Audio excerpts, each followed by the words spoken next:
Hello and welcome to English Bulletin of IPR Department. I'm cheering Eden. Let's look at some of the news that have been making headlines. According to the latest COVID-19 status provided by the State Health Department, a total of 50 positive cases were reported on Sunday. The total number of active cases is now 273. Total cured and discharged stands at 3,810 and cumulative total at 4,245. 58,173 tests have been conducted so far and 78 persons have died from the disease. 3 persons are currently admitted in ICU of STNM hospital.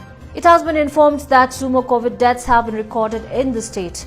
A 90-year-old male with heart condition from Marjitar passed away on the evening of 7th of November at STNM's ICU. Similarly, a 50-year-old male from Dharamdin with hypertension and diabetes was in home isolation after testing positive at CRH Manipal and passed away on 8th of November at his home. Chief Minister Shri Prem Singh Tamang, accompanied by Minister Arun Uprethi, was on a 2-day visit to New Delhi on 7th and 8th of November to present the long-pending demands of the citizens of Sikkim, like the inclusion of 11 left-out communities as scheduled tribe, provision of reserved seats for Limbu Tamang communities, and His Holiness the 17th Gyalwa Karmapa Ugyen Tinle Dorji's visit to Sikkim. During his visit, the Chief Minister called on JP Nadda ji, National President of Bharatiya Janata Party, and made his representation with a request for a quick solution to the pending issues. The Chief Minister also met Minister of State, Youth Affairs and Sports, Government of India, Kiran Rijiju, and extended his gratitude to him for the grant to refurbish Paldu Stadium by replacing the turf, Indo Stadium at Jorthang, and also providing funds for archery development at Phodong, North Sikkim. During the meeting, he also requested for the development of a sports complex at Gangtok, East Sikkim, and upgradation of Jorthang and Chakhung public grounds. He stressed on having a composite sports complex at Khelgaon with indoor facilities and capable of hosting state-level, national level and international events. On the same day, the Chief Minister met with R.K. Singh, Minister of State of Power, New and Renewable Energy and Skill Development and Entrepreneurship, and solicited his intervention to clear the pending project, for which the Union Minister has given full assurance on the issue raised by the Chief Minister. Former Chief Minister of Sikkim, Sanchaman Limbu, passed away at STNM Hospital on Sunday after a prolonged illness.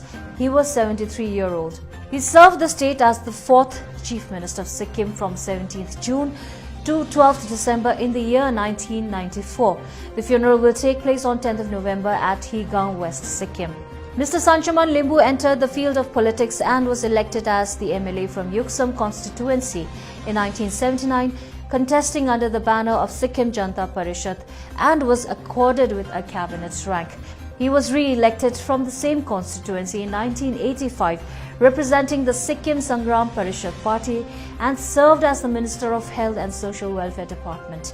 He was known to have a warm and affable personality and made noteworthy contributions towards the development of Sikkim.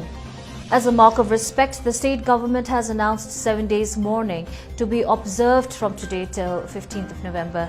During this period, the national flag shall be flown at half-mast, and all government offices, educational institutions and public undertakings shall remain closed throughout the state on the day of the funeral. Here's a piece of good news for people of South Sikkim. A team of ENT surgeons comprising of 3 members, namely Dr. Chireng Sherpa, Dr. Mohan and Dr. Ruben, have started operating on cases at Namchi District Hospital.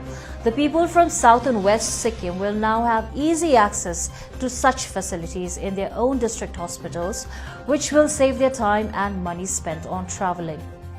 The Chief Minister, through his social media post, expressed that in the last 18 months, the government has focused on improving the health sector in the state and has taken decisions accordingly.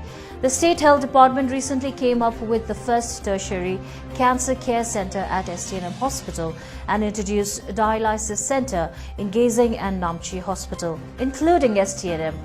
Health insurance to the economically weaker section to our society has also been initiated, and the government has been regularly lending support for medical treatments and other purposes. The Chief Minister in his post also informed that several programs have been lined up at the government and the party level, which will be launched shortly. India's COVID-19 caseload went past 85.53 lakh, while the number of people who have recuperated from the disease surged to 79,17,373, pushing the national recovery rate to 92.49%, according to the Union Health Ministry data updated this morning. The total coronavirus cases mounted to 85,53,864, with 45,903 infections being reported in a day, while the death toll climbed to 1,26,653. The case fatality rate stands around 1.4%. The number of active cases of COVID-19 remained below 6 lakhs for the 11th consecutive day. There are 5,20,773 active cases of coronavirus infection in the country as on date, which comprises 6.03% of the total caseload. Now in other news, Joe Biden became president-elect Saturday after winning the pivotal state of Pennsylvania. Biden had amassed 279 electoral college votes after winning Pennsylvania's 20 electors and Nevada's 6 electors, surpassing the 270 needed to win the White House and defeat Donald Trump. Biden's victory capped one of the longest and most tumultuous campaigns in modern history, in which he maintained an aggressive focus on Trump's widely criticized handling of the COVID-19 pandemic.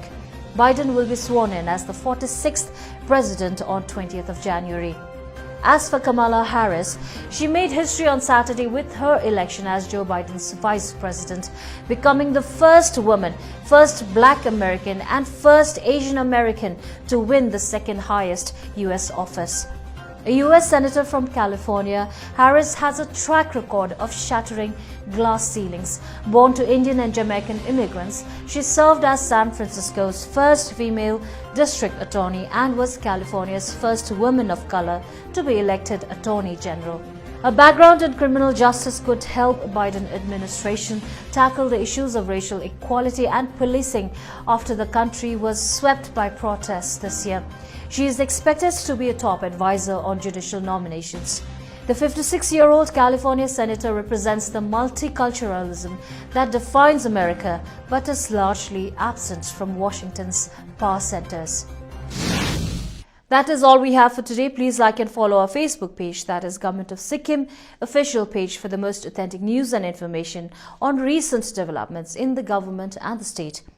Please continue wearing masks, wash your hands regularly, and maintain safe distance while heading out as our fight against COVID-19 continues. Thank you for tuning in.